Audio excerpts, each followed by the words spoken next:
In the realm of avid long-distance running, I found myself traversing life's winding paths to the steady cadence of my heartbeat and the rhythmic percussion of my shoes meeting the pavement. Little did I realize, the rigorous demands of the sport were silently exacting a toll on my joints. The repetitive motions, intense training regimens, and sporadic encounters with trauma began to wear down my joints, eventually manifesting as arthritis. My legs were often hurting, making even walking difficult. After attempting many treatments without success, I found peace in prayer and Bible scriptures. When surgery was indicated, I asked my family for prayers and support. The nurse noticed my odd calmness the morning of surgery. Faith and optimism gave me serenity as I prepared for the operation. My consciousness blurred in the surgery room as anesthetic took hold. Discomfort and erratic heartbeat followed. An invisible force made breathing difficult. I felt detached from my body while trying to open my eyes. I struggled with fear and worry that I was reacting badly to a medicine allergy or problems. In that time, I hoped for the doctor to act quickly to restore breathing and heartbeat. My agony evaporated as the world fell silent. I woke up hovering on my room ceiling. I heard the doctor tell the nurse to get more blood bags. I was unconcerned about my pale skin. As I passed through barriers, an elevator opened in the hallway. A black-jacketed doctor with a briefcase rushed out and chatted with another doctor at the operating room entrance. I forget what they talked about, but the man with the black coat was a doctor, and they argued. An unfathomable force pulled me up through the hospital ceiling. Crossing the roof, I was above the hospital. I sprinted fast through the city after leaving the hospital, feeling no breeze. I quickly moved through a cave-like section till a small, brilliant light showed ahead. I glimpsed a man's back as I entered the light. My subconscious made me follow him. A long-haired man in a coarse white robe and sandals grinned and waved me over. As I neared, I felt amazing joy and peace. His pleasant, friendly presence made me feel neither remote nor foreign. He graciously welcomed me into a reflective chat. I was proud of my college volunteer work.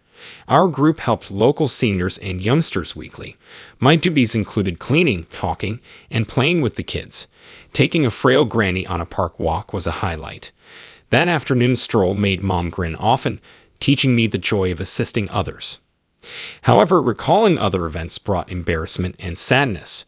Due to pressure, I copied someone else's exam answers in college, getting an unjustified grade. I felt guilty for fooling myself and my lecturers.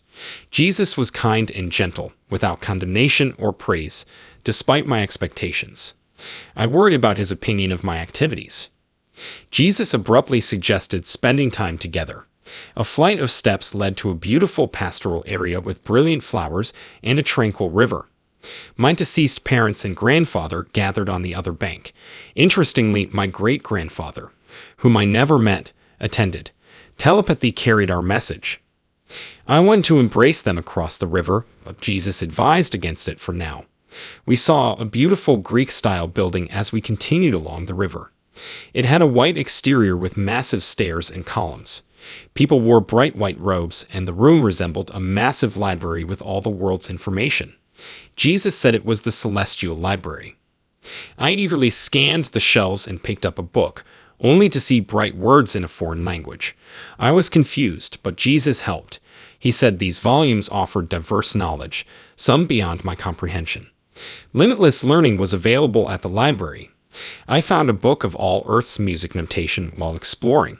Classical and new scores filled its pages. Jesus smiled and said the library may uncover latent potential and help people progress. Jesus picked up a book off a shelf and gave it to me. I found a complete biography of my life from childhood to the present. Jesus said, "I know your life stories, good and bad. I adore you and always supported you." He then offered me a choice: return to Earth and continue my quest or stay with him.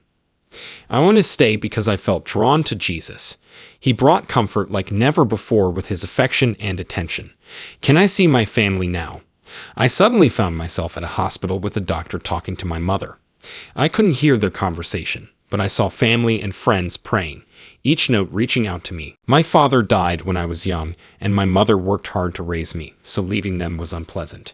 Even though leaving this home of love was hard, I knew I had to return. Jesus explained that returning would likely obliterate most memories. I'm talking to Jesus, right? I say, "Yo, I want to go back to Earth." And he's cool, smiling, nodding, and patting my head. "No worries, I'll help. I'll constantly guard and advise you." I wake up in a hospital bed with a doctor checking me out. As I breathe deeply, I feel stronger knowing Jesus is with me. I return to the hospital for 12 days, sure of why. I confess to my mom at home. I say, "What?" My soul traveled during surgery. I told her about this black-jacketed doctor who saved me. Mom's hesitant when I drop the heaven bomb. She's looking at me like I'm lying. But then I mentioned meeting my great-grandfather up there, and she got serious. Says describe him, every detail. I reveal his tall frame, white beard, and right eye mole. Mom is shocked because I've never met him, and there's no photo of him. She believes I saw Jesus and described great-grandpa exactly because I did. Scared her to death, but now she believes in paradise.